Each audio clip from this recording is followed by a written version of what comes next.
The Little House in the Big Woods by Laura Ingalls Wilder, as read by Grandpa Roy.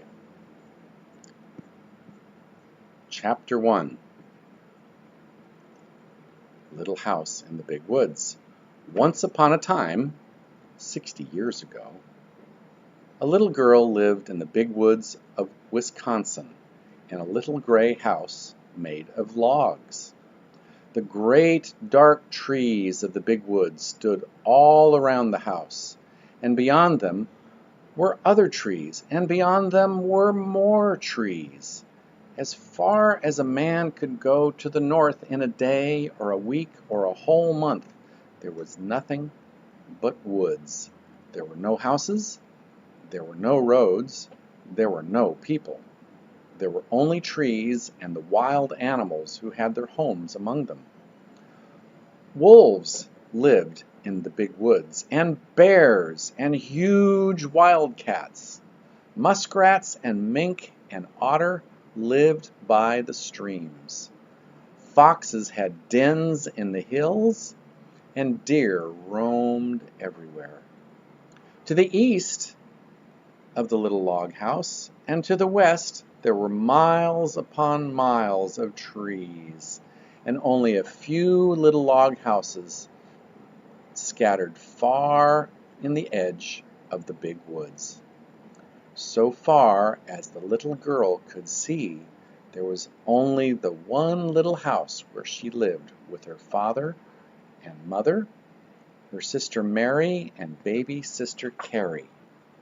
A wagon track ran before the house, turning and twisting out of sight in the woods, where the wild animals lived, but the little girl did not know where it went, nor what might be at the end of it.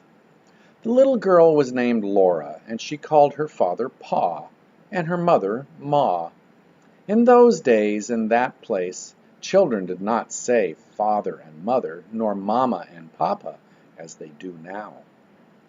At night, when Laura lay awake in the trundle bed, she listened and could not hear anything at all but the sound of the trees whispering together.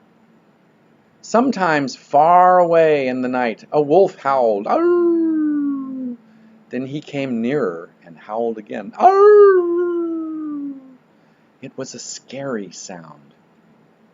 Laura knew that wolves would eat little girls, but she was safe inside the solid log walls. Her father's gun hung over the door, and good old Jack, the brindle bulldog, lay on guard before it. Her father would say, "Go to sleep, Laura.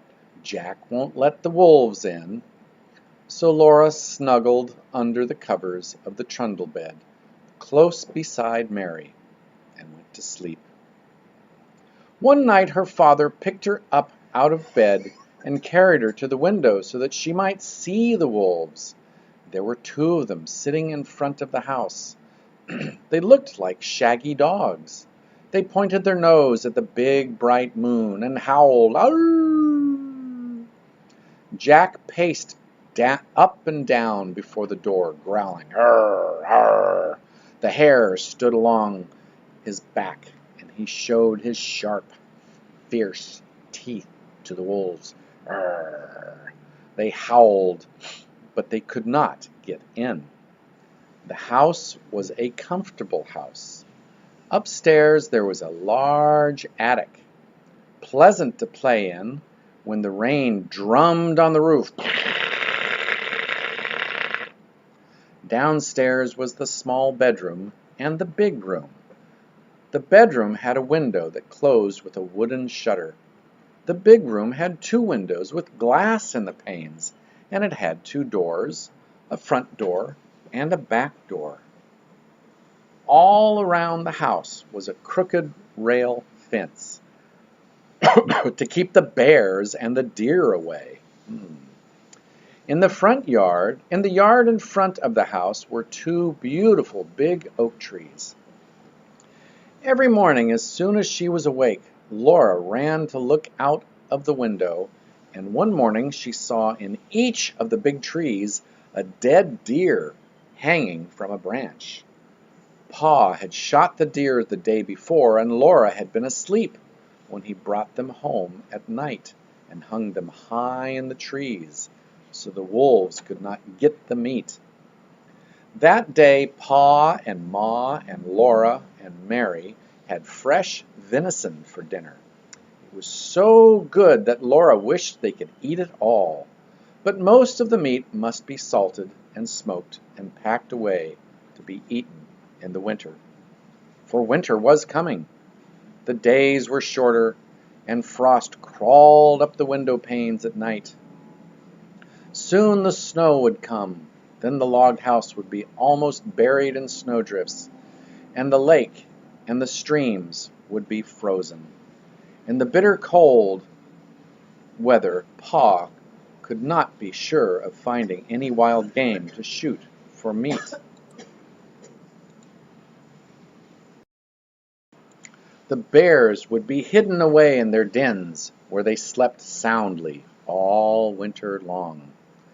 The squirrels would be curled in their nests in hollow trees, with their furry tails wrapped snugly around their noses. The deer and the rabbits would be shy and swift. Even if Pa could get a deer, it would be poor and thin, not fat and plump as deer are in the fall. Pa might hunt alone all day in the bitter cold in the big woods.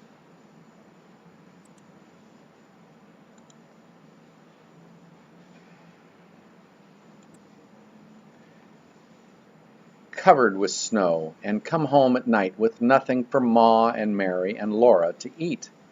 So as much food as possible must be stored away in the little house before winter came. Pa skinned the deer carefully and salted and stretched the hides, for he would make soft leather of them. Then he could cut up the meat and sprinkled it with salt. Sprinkled salt over the pieces as he laid them on a board. Standing on end in the yard was a tall length cut from the trunk of a big hollow tree. Pa had driven nails inside as far as he could reach from each end. Then he stood it up, put a little roof over the top, and cut a little door on one side near the bottom. On the piece that he cut, he fastened leather hinges. Then he fitted it into place, and that was the little door with the bark still on it. After the deer meat had been salted several days, Pa cut a hole near the end of each and put a string through it. Laura watched him do this, and then she watched him hang the meat on the nails in the hollow log. He reached up through the little door and hung meat on the nails as far as he could reach. Then he put up a ladder against the log, climbed up the top, moved the roof to one side, and reached down inside to hang meat on those nails. Then Pa put the roof back again, climbed down the ladder, and said to Laura, "Run over to the chopping block and fetch me some of those green hickory chips, new, clean, white ones." So Laura ran to the block where Pa chopped wood and filled her apron with fresh, sweet-smelling chips. Just inside the little door in the hollow log, Pa built a fire of tiny bits of bark and moss, and he laid some of the chips on it very carefully. Instead of burning quickly, the green chips smoldered and filled the hollow log with thick, choking smoke.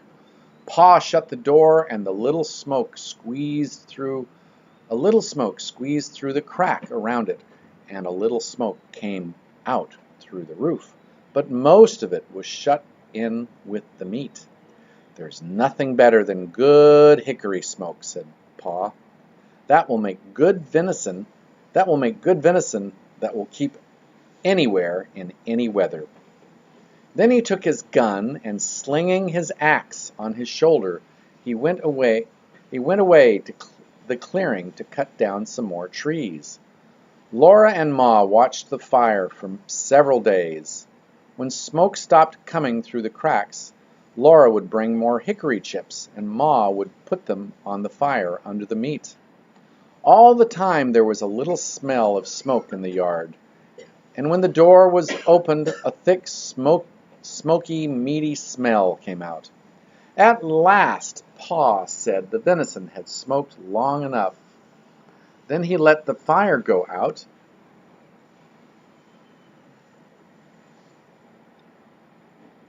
Then he let the fire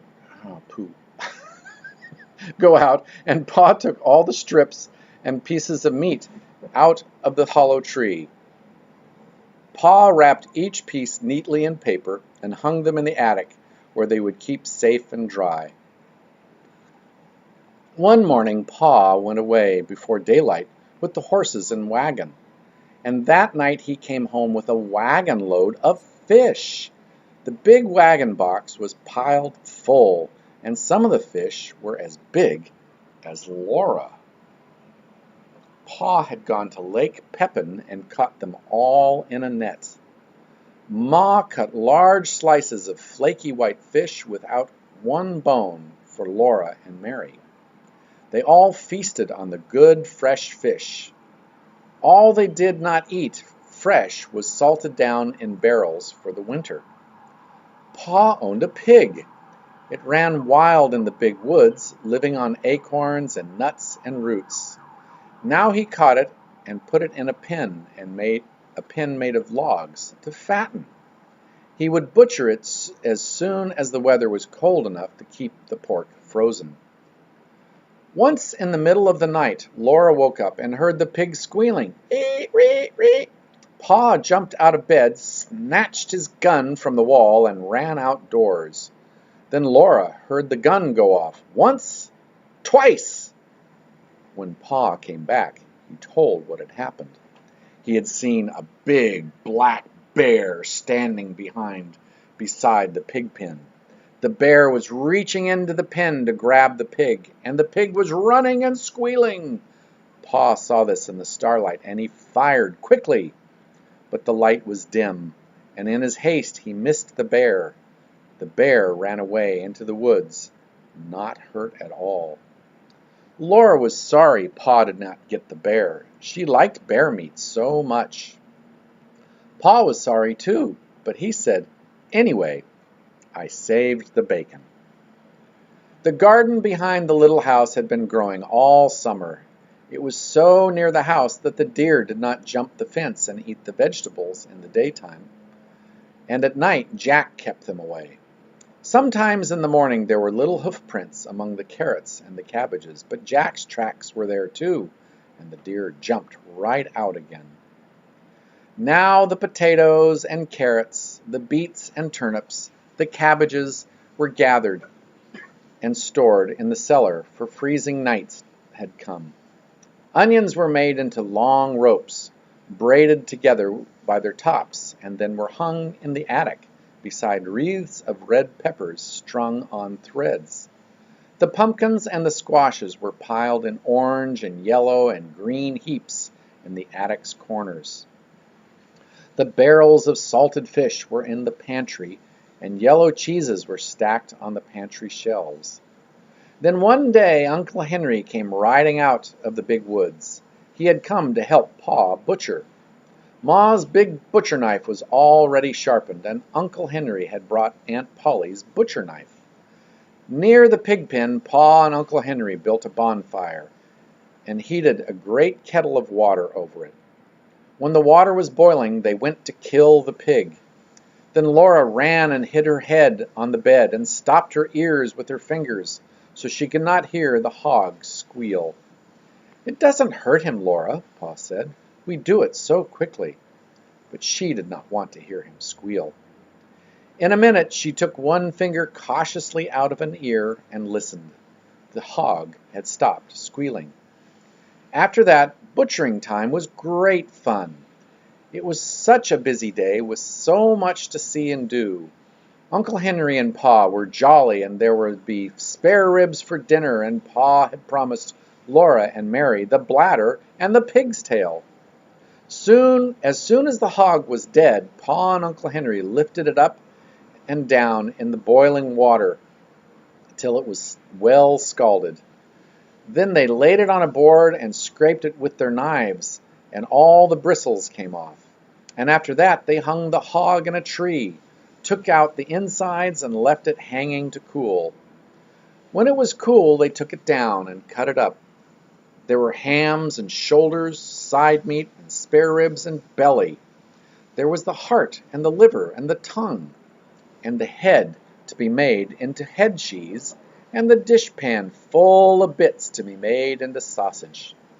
The meat was laid on a board in the back door shed, and every piece was sprinkled with salt.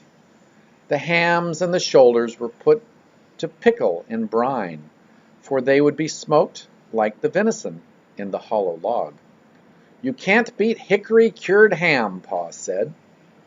He was blowing up the bladder. It made like a little white balloon, and he tied the end tight with a string and gave it to Mary and Laura to play with. They could throw it into the air and spat it back and forth with their hands. Pow, pow, pow, pow. Or it would bounce along the ground and they could kick it. But even better than a balloon was the pig's tail. Pa skinned it for them carefully, and into the large end he thrust a sharpened stick. Ma opened the front of the cook stove and raked hot coals out into the iron hearth. Then Laura and Mary took turns holding the pig's tail over the coals. It sizzled and fried, and drops of fat dripped off it and blazed onto the coals. Ma sprinkled it with salt. Their hands and their faces got very hot, and Laura burned her finger, but she was so excited she did not care. Roasting the pig's tail was such fun that it was hard to play fair taking turns. At last it was done. It was nicely browned all over, and how good it smelled! They carried it into the yard to cool it, and even before it was cool enough, they began tasting it, and burned their tongues. They ate every bit of meat off the bones, and then they gave the bones to Jack. And that was the end of the pig's tail. There would not be another till next year. Uncle Henry went home after dinner, and Pa went away to his work in the big woods. But for Laura and Mary and Ma, butchering time had only begun. There was a great deal for Ma to do, and Laura and Mary helped. All that day and the next, Mary was trying out the lard in the big iron pots on the cook stove. Laura and Mary carried wood and watched the fire. It must be hot, but not too hot, or the lard would burn. The big pots simmered and boiled, but they must not smoke. From time to time, Ma skimmed out the brown cracklings. She put them on a cloth and squeezed out every bit of lard, and then she put the cracklings away. She would use them to flavor Johnny cake later. Cracklings were very good to eat, but Laura and Mary could have only a taste. They were too rich for little girls, Ma said. Ma scraped and cleaned the head carefully, and then she boiled it till the meat fell off the bones. She chopped the meat fine with her chopping knife in the wooden bowl. She seasoned it with pepper and salt and spices. Then she mixed the pot liquor with it and set it away in a pan to cool. When it was cool, it would cut in slices, and that was head cheese. The little pieces of meat, lean and fat, that had been cut off the large pieces, Ma chopped and chopped until it was all chopped fine. She seasoned it with salt and pepper and with dried sage leaves from the garden. Then with her hands she tossed and turned it until it was well seasoned, and she molded it into balls. She put the balls in a pan in the shed, where they would freeze and be good to eat all winter. That was the sausage.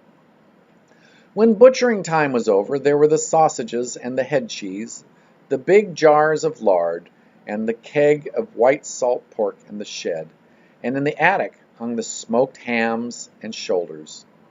The little house was fairly bursting with good food stored away for the long winter. The pantry and the shed and the cellar were full, and so was the attic. Laura and Mary must play in the house now, for it was cold outdoors, and the brown leaves were all falling from the trees. The fire and the cook stove never went out. At night, Pa banked it with ashes to keep the coals alive till morning. The attic was a lovely place to play. The large, round-colored pumpkins made beautiful chairs and tables. The red peppers and the onions dangled overhead. The hams and the venison hung in their paper wrappings, and all the bunches of dried herbs, the spicy herbs for cooking and the bitter herbs for medicine, gave the place a dusty, spicy smell. Often the wind howled with a cold and lonesome sound, but in the attic Laura and Mary played house with the squashes and the pumpkins, and everything was snug and cozy. Mary was bigger than Laura. She had a rag doll named Nettie. Laura had only a corn cob wrapped in a handkerchief, but it was a good doll. It was named Susan. It wasn't Susan's fault that she was only a corn cob. Sometimes Mary let Laura hold Nettie, but she did it only when Susan couldn't see. The best times of all were at night. After supper, Papa brought his traps in from the shed to grease them by the fire. He rubbed them bright and greased the hinges of the jaws and the springs of the pans with a feather dipped in bear's grease. There were small traps and middle-sized traps and great bear traps with teeth in their jaws that Pa said would break a man's leg, whack, if they shut on it. While he greased the traps, Pa told Laura and Mary little jokes and stories, and afterward he would play his fiddle. The doors and windows were tightly shut, and the cracks of the window frames stuffed with cloth to keep out the cold. But Black Susan, the cat, came in and went as she pleased day and night through the swinging door of the cat hole in the bottom of the front door. She always went very quickly so the door would not catch her tail when it fell shut behind her. One night when Pa was greasing the traps, he watched Black Susan come in, and he said, "There was once a man who had two cats, a big black cat and a little cat." Laura and Mary ran to lean on his knee and hear the rest. "He had two cats," Pa repeated, "a big cat and a little cat. So he made a big cat hole in his door for the big cat, and then he made a little cat hole for the little cat." There Pa stopped. "But why couldn't the little cat," Mary began. "Because the big cat wouldn't let it in," Laura interrupted. "Laura, that is very rude. You must not interrupt," said Pa. "But I see," he said, "that either one of you has more sense than the man who cut the two cat holes in his door." Then he laid away the traps, and he took his fiddle out of his box and began to play. That was the best time of all.